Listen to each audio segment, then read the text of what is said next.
Subscribe now and press the bell icon. Never miss an update.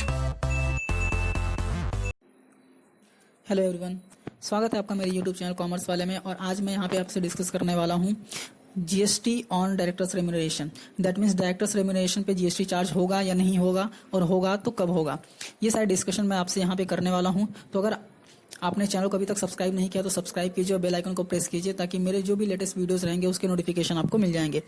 तो आइए हम video start करते हैं। तो एक सर्कुलर आया था जो 10 जून 2020 को आया था। उसमें उन्होंने क्लैरिफिकेशन दिया है in respect of levy of GST on directors remuneration.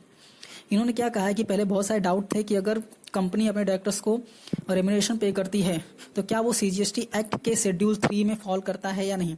अभी शेड्यूल 3 में फॉल करता है मतलब अगर सर्विसेज प्रोवाइड कर रहा है डायरेक्टर तो वो एज अ एम्प्लॉयर एम्प्लॉय के रिलेशन में कर रहा है या नहीं कर रहा है, वो यहाँ पे देखना पड़ेगा।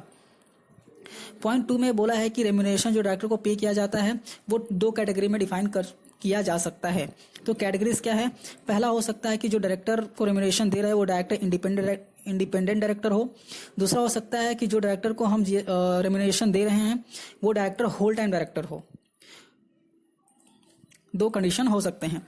अभी थर्ड पॉइंट में क्या कहा है कि जो हमारे लॉज हैं, प्रोविजन ऑफ लॉ है, उसके इम्प्लीमेंटेशन में कोई बाधा ना हो, लाइक यूनिफॉर्मिटी ना हो, अनयूनिफॉर्मिटी ना हो। इसके लिए सेक्शन 168(1) ऑफ सीजीएसटी एक्ट यहाँ पे कुछ क्लैरिफिकेशंस दिए हुए हैं।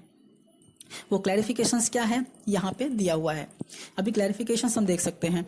इसमें लिखा है leviability of GST on remuneration to the independent director और those director who are not the employee of the said company. इसमें क्या बोलते हैं 4.1 में कि प्राइमरी इशू ये है कि आपको डिसाइड करना है कि डायरेक्टर जो है वो एम्प्लॉई है या नहीं है। इसके रिगार्डिंग में कंपनीज के कुछ प्रोविजंस है जो यहाँ पे दिया हुआ है, तो वो हम देख लेते हैं। ए में क्या लिखा हुआ है? The definition of the whole time director under section 2 subsection 94 of the companies act 2013 is an inclusive definition. अगर आप डेफिनेशन देखेंगे कंपनीज एक्ट 2013 का, जो कि है सेक्शन 2 सबसेक्शन 94 में होल टाइम डायरेक्टर का, वो एक इंक्लूसिव डेफिनेशन है। And this he may be a person who is not an employee. वो कहता है कि वो डायरेक्टर एक पर्सन हो सकता है जो कि एम्प्लॉय ना हो of the company. B point क्या कहता है? The definition of the independent director under section 149 subsection 6 of the companies act 2013 read with rule 12 of the companies Rule 2014 make it amply clear that such director should not have been an employee or proprietor or partner of the said company। Independent director के definition में ये कहता है कि वो director जिसको आप remuneration पे कर रहे हैं वो कंपनी का एम्प्लॉय नहीं होना चाहिए, प्रोप्राइटर नहीं होना चाहिए, या फिर पार्टनर नहीं होना चाहिए in any of the 3 financial year immediately preceding the financial year in which he is proposed to be appointed in said company। ये कह रहे हैं कि वो डायरेक्टर एम्प्लॉय नहीं होना चाहिए, प्रोप्राइटर नहीं होना चाहिए, या फिर पार्टनर नहीं होना चाहिए उस कंपनी में जिस कंपनी में वो अपॉइंट हो रहा है एज अ डायरेक्टर, और वो जिस फाइनेंशियल ईयर में अपॉइंट हो रहा है उसके पिछले 3 साल के अंदर वो डायरेक्टर, एम्प्लॉय, प्रोप्राइटर या फिर पार्टनर नहीं होना चाहिए। 3 साल के पहले रहेगा तो इट्स ओके।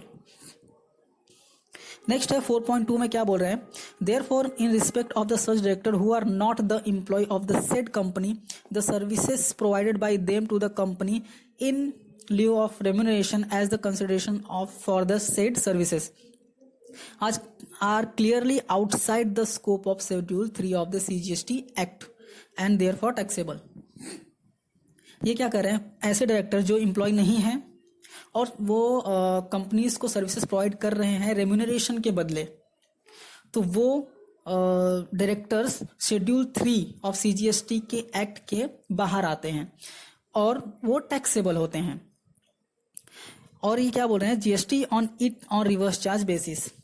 अगर डायरेक्टर शेड्यूल 3 में फॉल नहीं होता है, वो सर्विस प्रोवाइड करता है रेम्यूनरेशन के लिए, बट वो शेड्यूल 3 में फॉल नहीं होता है तो टैक्सेबल है, और उस पे जीएसटी चार्ज होगा रिवर्स चार्ज के बेसिस पे। ये 4.2 में बताया गया है। अभी हम 4.3 देखेंगे। Accordingly it is here bye clarified that the remuneration paid to the such independent director or those director by whatever name called who are not employee of the said company is taxable in the hands of the company on reverse charge basis. तो conclusion में ये कहना चाहते हैं कि remuneration अगर आपने independent director को पे किया है जो कंपनी का एम्प्लॉय नहीं है तो वो रेम्यूनरेशन टैक्सेबल होगा in the hands of the company और उसको रिवर्स चार्ज के बेसिस पे जीएसटी पे करना पड़ेगा. नेक्स्ट है leviability of GST on remuneration paid by the companies to the directors who are also the employee of the said company. अब यहाँ पे समझाया है कि अगर डायरेक्टर एम्प्लॉय है तो उसके लिए क्या करना पड़ेगा. तो 5.1 में बोलते हैं once it has been ascertained whether the director irrespective of name and designation is an employee, it would be pertinent to examine whether all the activities performed by the director are in course of the employer-employee relationship. That means ये कह रहे हैं कि अगर कोई director service provide कर रहा है तो हमको एग्जामिन करना है कि जो एक्टिविटी वो कर रहा है वो एम्प्लॉयर एम्प्लॉय रिलेशनशिप में है या नहीं, जिसको मोस्टली हम कॉन्ट्रैक्ट ऑफ सर्विस बोलते हैं. ये हमको फाइनली चेक करना है. वो 5.1 में वो यही बात करने की कोशिश कर रहे हैं. 5.2 में बोलते हैं it is also pertinent to note that similar identification जो कि पैरा 5.1 में बोला है and treatment of the director remuneration is also present in income tax act 1961 where is the salary paid to the directors are subject to TDS under section 192 of the income tax act 1961. However, in the case where the remuneration is in the nature of professional fees, it is not salary, the same is liable to deduct under section 194J of the IT act. ये क्या बोल रहे हैं, अगर para 5.1 above जो explanation दिया हुआ है उसके बेसिस पे देखते हैं तो इनकम टैक्स एक्ट में भी सिमिलर आइडेंटिफिकेशन दिया हुआ है. दैट मीन्स अगर आप डायरेक्टर को सैलरी पे करते हैं तो उसके लिए टीडीएस डिडक्ट होता है under section 192 of the income tax act. But अगर आप एज अ प्रोफेशनल उसको प्रोफेशनल फीस पे करते हैं तो उसके लिए आपको टीडीएस डिडक्ट करना पड़ता है under section 194J of the IT act. फिर 5.3 में क्या एक्सप्लेन करना चाहते हैं ये कि accordingly it is clarified that the part of the director's remuneration which is declared as salary in the books of the companies are subject to TDS under section 192 of the IT Act are not taxable. That means ये कहना चाहते हैं 5.3 में कि अगर आप कोई part payment आप डायरेक्टर रेम्यूनरेशन देते हैं और वो एज अ सैलरी देते हैं तो उसके लिए टीडीएस कट होता है सेक्शन 192 में और वो टैक्सेबल नहीं है जीएसटी के लिए. बट फर्दर क्लैरिफाइड किया कि अगर आपने डायरेक्टर रेम्यूनरेशन पे किया other than salary, that means आप टीडीएस डिडक्ट करते हैं 194J में, तो आप पे करते हैं फीस फॉर प्रोफेशनल जो कि शेड्यूल 3 के आउटसाइड स्कोप में आता है, स्कोप के आउटसाइड में आता है. दैट मीन्स शेड्यूल 3 में अगर आपको याद होगा तो मैंने बताया एम्प्लॉयर रिलेशनशिप रहता है, बट यहाँ पे प्रोफेशनल फीस पे कर रहे हैं. दैट मीन्स शेड्यूल 3 के स्कोप के बाहर आ रहा है.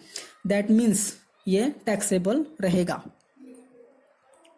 और इनको एप्लीकेबल होगा GST on reverse charge basis. तो मैं कंक्लूजन आपको बता देता हूँ. कंक्लूजन सिंपल है कि अगर आप डायरेक्टर को सैलरी पे करते हैं तो इनकम टैक्स में आपको सेक्शन 192 के बेसिस पे टीडीएस कट करना होता है. और अगर आप सैलरी पे करते हैं दैट मीन्स वो एम्प्लॉयर एम्प्लॉई रिलेशनशिप यहाँ पर आ जाती है और इसकी वजह से जीएसटी एप्लीकेबल नहीं होता है. बट अगर आप अपने डायरेक्टर को प्रोफेशनल फीस पे करते हैं एज अ प्रोफेशनल और उसका टीडीएस डिडक्ट करते हैं सेक्शन 194J के अंदर, दैट मीन्स आप प्रोफेशनल फीस पे कर रहे हैं और वो शेड्यूल 3 के स्कोप से बाहर आता है, इसलिए वो टैक्सेबल है और उस पे आपको जीएसटी कलेक्ट करना पड़ेगा और आपको जीएसटी पे करना पड़ेगा. दैट मीन्स कंपनी को जीएसटी पे करना पड़ेगा on the basis of reverse charge.